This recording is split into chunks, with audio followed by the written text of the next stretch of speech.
All right, here's today's lesson on still solving quadratics, but today we're going to look at greatest common factor and quadratic formula.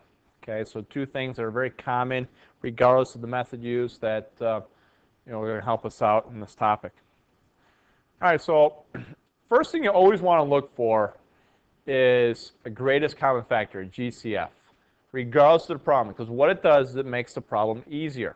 Okay, so here what we have is 6x squared minus 2x minus 20. Okay, if I just want to factor it, well, what you could do is you could say, all right, let's break this up. And again, I'm just going to go through the guess and check method here and have like 2x and 3x. And we could have, negative 4 and positive 5. And here we have negative 8 plus 15. That's not going to work. So again, I'm going to switch these around and put negative 4 over here and positive 5 over here, and here we have 10 minus 12, and here we have the right thing. So here we have 10x minus 12x, and we get negative 2x. So that works, but notice I had to go through all that stuff. Well, instead of going through that, let's simplify the problem. Notice what can I take out of all three terms? I can take a 2 out. So if I take a 2 out of it, then we have 3x squared minus x minus 10, and all of a sudden it's a lot simpler of a problem. We say, okay, what can we break up now? Well, let's break up the 3x and the x, and then 10 can be broken up as 5 and 2. And what we're going to have here is, let's put a 5 here and a 2 here. And notice we're going to have a negative and then a positive, and we have the exact same thing here. Now notice how this half of the equation is the exact same as this one. What could we have done with this here? Well, we're not totally factored it. You need to take that 2 out as well. So we can reduce that by 2, and if you do, you get x minus 2. So this is what we want to look for, and again, we have this 2 out in front, and that's kind of what we get after. So a good thing is take the GCF out first, and it makes the back half of the factoring a lot easier. Same thing over here. If we wanted to complete the square in this problem, we would have to take a 3 out, and then do x squared plus 2x plus blank, and then move the 12 over to the other side, and have a setup like that. Well, that works for this, but then we're just adding more steps. Before we even get there, let's just go ahead and divide a 3 out of everything. So if I take this 3 and divide it out of all three terms, both sides of the equation, we're going to get x squared plus 2x minus 4 equals 0. And notice it's a lot simpler of a problem. Now when we complete the square, we say, okay, we have x squared plus 2x plus blank is equal to 4 plus blank. X plus 1, quantity squared, 1 here, and added 1 over there. Actually, I just put it in there already, is equal to 5. And we have x plus 1 is equal to, after you take the square root, plus or minus the square root of 5. Final answer, x is equal to negative 1 plus or minus the square root of 5. Okay. So again, it's a lot quicker that way once you take out that greatest common factor, if it's allowed. Not every problem is going to have a greatest common factor, but when it is available, take it out and either divide it out there, or if you're factoring, take it out and put it in front of the parentheses. Okay. Notice the difference between factoring and solving once again here. Okay, now we're going to look at quadratic formula. Up in the green square in the upper right-hand corner here, we have the formula, negative b plus or minus square root of b squared minus 4ac all over 2a. Okay, so again, what we have to recognize, we first need to get the equation or function in the ax squared plus bx plus c form. So what do we have here? Well, the c is in the wrong spot. We need to move it over here. So I'm going to have 3x squared, whoops, 3x squared, plus 4x plus 5 is equal to 0. Okay. So what we have now, I'm just going to fix this 2 here. Doesn't look too well. Is now we're in ax squared plus bx plus c form. Here's your a, here's your b, here's your c. So again, my a is 3, my b is 4, and my c is 5. And again, you want to bring the sign with it. So now I just have my skeleton, negative b plus or minus the square root b squared minus 4ac all over 2a. I like to do this because most students who mess up these problems, it's not that they don't know the quadratic formula, but they mess up simple signs or plug in the wrong number in the wrong spot. So I literally write the skeleton out and then plug in. My b's are 4 and 4. My a my C, and my A. So now we just sort of simplify. -4 plus or minus the square root 16 minus 60 all over 6.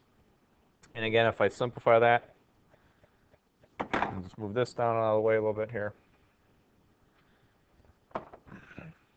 Okay, 16 minus 60 is -44. So we have -4 plus or minus the square root -44 all over 6. Now notice 44 really becomes -4 plus or minus 2i, so I'm going to take the 4 out, square root's 11. So all I did was simplify square root of -44 all over 6. And again, the last step is to go ahead and simplify this answer. Notice I can take a 2 out of everything, so I'm going to have -2 plus or minus I radical 11 all over 3.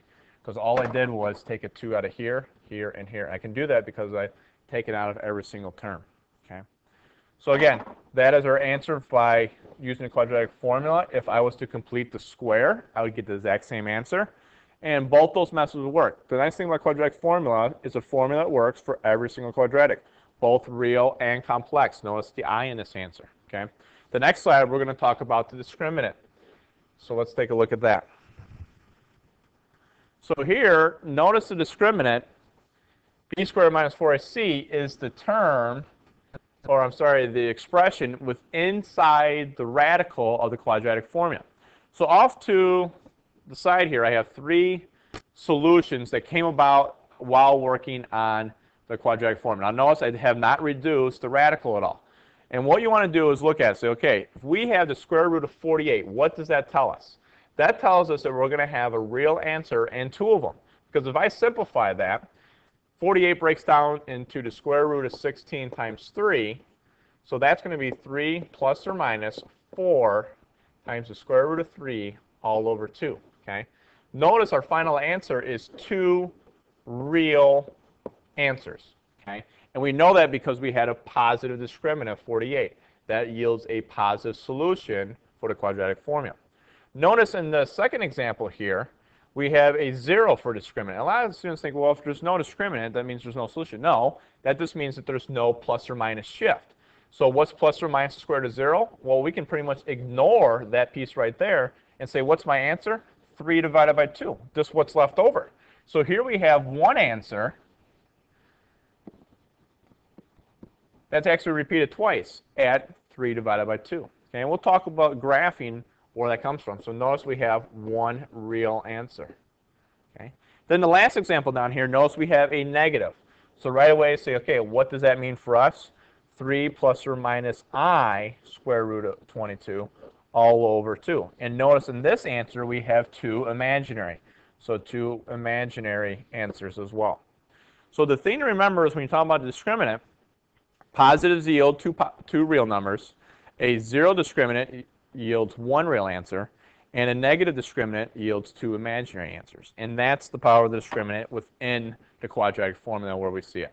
Okay. All right, this slide here is basically your homework. What I want you to do is look at these elements here, and I want you to decide, okay, what method would I use to solve these? Now, I don't need you to solve all these. I just want you to identify. Say, okay, where I have something like just x squared, like for instance this one down here, 3p plus 1 squared. If I'm looking at this, I'm thinking eventually I'm going to take a square root after I divide by the 3. So that one is extracting square roots. And then you want to say, okay, how would I solve, for instance, this thing? Would I try to factor it, complete the square?